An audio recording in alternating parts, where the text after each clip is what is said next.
그러니까 모든 게 조금만 자기가 힘이 없으면 두려워져요. 가장 크게 두려운 건 인간관계예요. 그런데 강아지는 그렇지 않잖아요. 끝없는 다정함을 주는 게 반려견의 특징이에요. 인간끼리의 그 상호작용은 그만큼 옅어지고 대신 대체물로서 반려견이 등장했다는 거예요.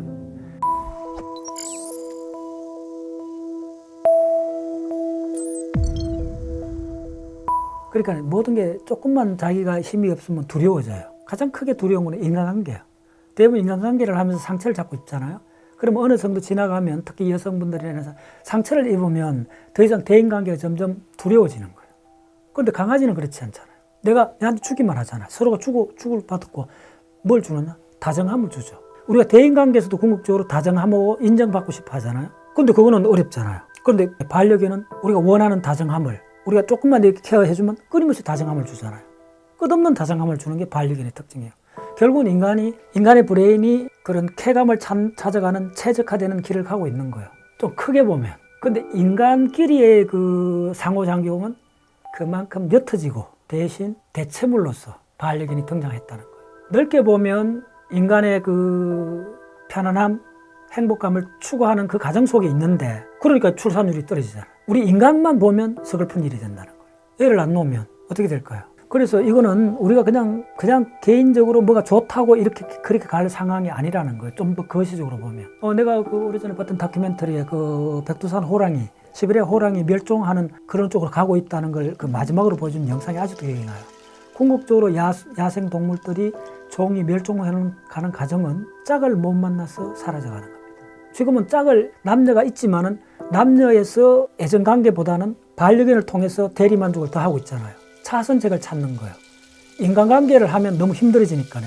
또 물론 결혼해갖고 여러 가지 또 문제들도 살아가는 힘든 것들이 있기 때문에 그렇긴 한데 그러나 이런 문제는 상처 입었다가 안 할 수 없잖아요. 사랑이나 이런 문제는 넘어지고 엎어지고 해도 다시 일어나서 다시 하는 게 더 인간적이잖아요.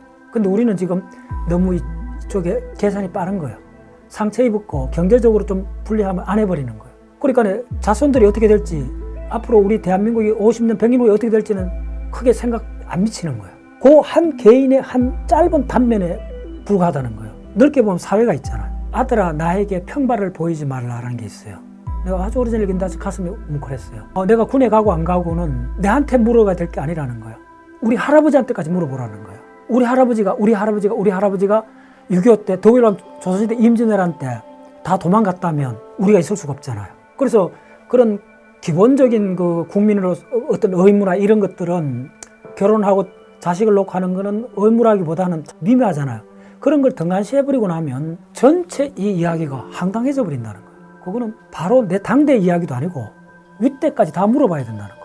할아버지가 있고 고조부, 정조부 해갖고 쭉 위에가 없었더라면 나는 존재하지 않잖아요. 근데 그분들이 임진왜란, 병자호란, 6.25 다 버티고 있었기 때문에 물론 다 안 하지만 그 핵심이 버티고 있었기 때문에 우리나라가 이대로 있는 거잖아요. 그런데 만약 우리 대에 와갖고 결혼 전부 다 안 하고 반려견하고 뭐 이렇게 돼버리면 이거 우리 대에 가는 이야기 아니라는 거예요. 우리 할아버지들에 대한 이야기 된다는 거예요. 우리 먼 손자에 가는 이야기 된다는 거예요. 우리 먼 할아버지, 내 먼 후손까지 내가 책임져야 되느냐라고 물으면 할 말이 없어요. 그러면 연속선이 잘라지는 거예요. 그때 그런 존재로서 만족하겠느냐 이 문제까지 들어요. 실존적 문제로서는. 지금은 실제로 거의 반 이상이 결혼 안 하고 싶다 그러잖아? 그건 못째란 말이야. 그리고 만약에 80% 사람이 결혼 안 하고 싶은 사회가 도달한다면 어떻게 해야 돼요? 대한민국이란 나라는 어떻게 될까요? 근데 개인한테 물으면 내가 무슨 뭐 애국자라고 대한민국까지 생각하느냐 이러면 할 말이 없죠. 그래서 복합적이야. 그래서 참 안타까운 거예요. 그래서 그런 관점에서 제가 끊임없이 하면 공부하자는 거예요. 인간은 기본적으로 어마어마한 사회적 동물입니다. 그러네 우리가 나이 들어갖고 뭐 간혹 이렇게 자살을 한다든지 이런 것들에 사람이 자살하는 이유의 거의 80%, 90%는 사회적으로 왕따가 당해서 일어나는 겁니다. 그 말은 뒤집으면 우리는 어마어마한 그냥 보통 의미의 사회적 동물이 아닙니다. 그걸 착각하면 안 돼요. 늑대나 그 다음에 바다 펭귄들 사회적 동물이에요. 그런 사회적 동물이 아니라는 거예요. 절대적인 사회적 동물이라는 거예요. 사회를 떠나는 순간 우리는 생존을 못할 정도로 사회적 동물이라는 걸 먼저 깨달았을 때 그게 항상 좋은 점이 있고 나쁜 점이 있다는 거예요. 흔히 말해서 사람에 치여갖고 사람한테 상처 입어갖고 그 후에 너무나 많은 그 사회적 삶이 어려워지고 왜곡이 돼요. 그래서 좀 더 우리가 집중해야 되는 거는 타인의 마음을 읽는 것보다 더 훨씬 중요한 거는 타인이 없어도 내 혼자 우뚝 설 수 있는 거. 타인한테 손을 심리적으로 안 벌리고도 내 혼자 있는 거.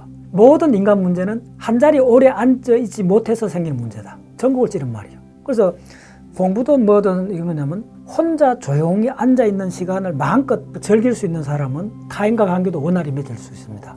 자기가 주도적으로. 왜냐하면 싫으면 내 혼자 있으면 되니까요. 싫으면 내 혼자 있는 힘이 약하기 때문에 인터랙션과 관계를 맺으려고 하는 거예요. 그래서 진정 키워야 되는 힘은 타인하고 관계를 맺는 힘이 아니고 그건 원래 갖고 있어요. 우리가 너무 과잉으로 갖고 있다 보니까 타인한테 너무 의존하는 거예요. 심리적으로. 그럼 더 필요한 힘은 뭐냐면 혼자 있을 수 있는 힘. 그 힘을 먼저 키워야 돼요. 그 힘만 있으면 타인이 자기한테 손을 뻗쳐와요. 그러면 진정 우리가 키워야 되는 힘은 혼자 있을 수 있는 힘이에요. 지금 우리 사회가 반려견 쪽으로 가는 게 여러 가지 분석을 할 수 있는데 제가 봤을 때는 조금만 잘못해도 피해를 입고 조금만 잘못해도 상처를 주기 때문에 그게 두려워서 반려견 쪽으로 많이 간다 보는 게 중요한 해석 중에 하나입니다. 그런 관점에서 우리가 독자적으로 혼자 있을 능력. 근데 그게 말은 수어도 어마어마하게 어려운 능력이에요. 왜 그럴까요? 저 같은 경우는 사람이 있을 때는 사람이 좋고 사람이 없으면 더 좋은 거예요. 공부할 수 있는 시간이 되니까요. 자, 그래서 나이가 들어서 혼자 있기 어려운 가장 중요한 이유, 왜 그럴까를 저한테 묻는다면 저는 답이 있다 봐요. 그 사람이 양질의 기억이 약해서 그런 거예요. 감옥에 혼자 있는 사람이 버틸 수 있는 사람은 어떤 사람이겠어요? 자기가 감옥 속에서 그동안 바깥에서 공부 못했던 거 그것을 마음대로 할 수 있잖아요. 속으로. 그런 사람은 10년, 20년 버텨요. 근데 자기 내면의 기억을 더듬을 수 있는 기억이 양이 적으면 우리는 끊임없이 바깥을 기웃거리게 되죠. 그래서 공부가, 저는 공부에 대해서 많은 이야기를 하는데 공부가 인간한테 부여한 최고의 선물입니다. 외롭지 않기 위해서, 편안하기 위해서, 심지어 나중에 경제적으로 편안하기 위해서까지도 최종의 답은 공부입니다. 공부하면 너 항상 책 속에 놀라운 이야기들이 있죠. 그러니까 굳이 다른 사람한테 손을 안 내밀어도 되죠. 정서적으로. 책 속에 문학, 예술, 모든 누구나 다 알잖아요. 특히 양자역학 같은 거, 브레인과학 같은 거 하려면 어마어마한 시간이 필요하잖아요. 혼자 있는 시간이. 우리 젊었을 때는 친구가 많고 직장도 있고 하니까 항상 사람이 옆에 있어요. 근데 정년퇴임하고 나서 보세요. 누가 있어요? 직장인이 없잖아요. 동료가 없고 친구도 그때는 거의 없어지잖아요. 그러니까 부부밖에 없죠. 부부가 나이 들어 60세 혼자 둘이가 서로 매일 보고 있으면 완전 단점 자꾸 보이겠죠. 그래서 나이 들은 노부부가 싸움이 그렇게 많은 거예요. 그때 만약에 두 사람이 다 같이 만나고 이렇게 다정하게 하는데 내면의 세계가 있다면 각자가 좋아하는 뭐 부인이 음악을 좋아한다든지 뭐 이렇게 하면 그 세계를 하면 되고 궁극적으로 편안한 삶은 그러니까 편안하다는 건 뭐냐면 자기 독자적으로 살아갈 수 있다는 말이고 그러려면 첫 번째 경제적으로 독립해야 되고 두 번째는 심심하지 않는 삶이 돼야 돼요. 그 심심하지 않다는 거는 내 속에 있는 내 브레인을 갖고만 내 혼자 살아갈 수 있는 삶이 돼야 돼요. 그건 오직 공부밖에 없어요. 예술 활동을 하든지 창작을 하든지 아니면 역사학을 하든 철학을 하든 물리학을 하든 학문을 하게 되면 학문은 함께 하는 거 아니잖아요. 내용상 본질적으로 혼자 하게 되잖아요. 혼자 있는 시간 참 좋아요. 그래서 뭐 특히 이렇게 계속 혼자 이렇게 앉아 있을 때 혼자 넉넉고 창밖을 볼 때가 가장 편안할 때죠. 가장 즐거울 때고 기억이 있는데도 좀 나쁜 기억이나 기억이 여러 종류가 있는데 인간관계 기억은 좋거나 나쁘거나 이런 관계들이잖아요. 그런데 공부에 대한 기억은 좋거나 나쁜 게 아니고 내가 하나하나 더듬으면서 밝혀내는 과정이잖아요. 탐색하는 과정이잖아요. 찾아가는 과정이잖아요. 우리가 모든 모르는 걸 찾아갈 때 항상 도파민이 나오고 즐겁고 기대되고 흥분이 돼요. 그래서 저는 오늘 또 4시간, 5시간 이렇게 강의를 하지만은 한 번도 강의를 하면서 지루하다고 느껴본 적이 한 번도 없어요. 왜냐하면 내 머릿속에서 더듬고 있으니까. 아파트 평수를 넓히는 것보다 훨씬 중요한 거는 기억의 평수를 넓히는 거다. 그럼 내면의 궁전이 휘황찬란해지죠. 그럼 그 내면의 궁전에서 하루 종일 지루하지 않죠.